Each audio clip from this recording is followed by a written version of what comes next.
দর্শক, আমরা এই মুহূর্তে আছি মিরপুর জাতীয় চিড়িয়াখানায়। আপনাদেরকে দেখাবো কিভাবে বাঘকে খাবার দেওয়া হয়।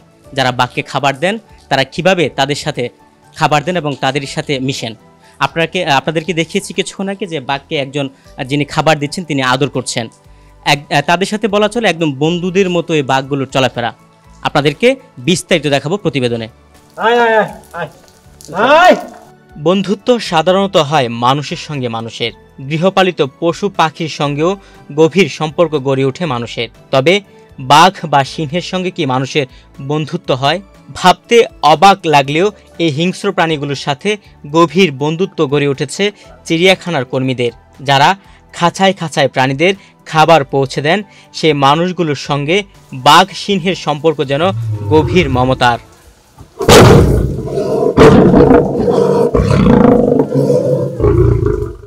এখন যে কোনো ব্র্যান্ডের পুরাতন এসি বদলে নতুন ওয়ালটন এসিতে উপভোগ করুন 25% ছাড়। চিড়িয়াখানার যেসব কর্মী প্রাণীদের খাঁচায় খাবার পৌঁছে দেন, গলা শুনলে বাঘ ও সিংহরা হন্যে হয়ে খুঁজতে থাকেন তাদের, যেন এক বন্ধু আরেক বন্ধুর গলার আওয়াজ শুনেছে। এই বন্ধুত্বের নেপথ্য কারণ এই কর্মীরা প্রতিদিন যত্ন সহকারে খাবার খাওয়ান প্রাণীদের। মিরপুর জাতীয় চিড়িয়াখানার খাবার বিতরণের দায়িত্বে থাকা কর্মীরা যে হিংস্র প্রাণীদের যত্ন করেন তার প্রমাণ তাদের দেখলে হাত বুলিয়ে আদর করার জন্য এগিয়ে আসে সিংহ বা বাঘ। বাক্স থেকে মাংস বের করে নিজ হাতে বাঘের মুখে তুলে দেন। এ যেন মানুষের সাথে হিংস্র প্রাণীর বন্ধুত্বের অনন্য দৃষ্টান্ত।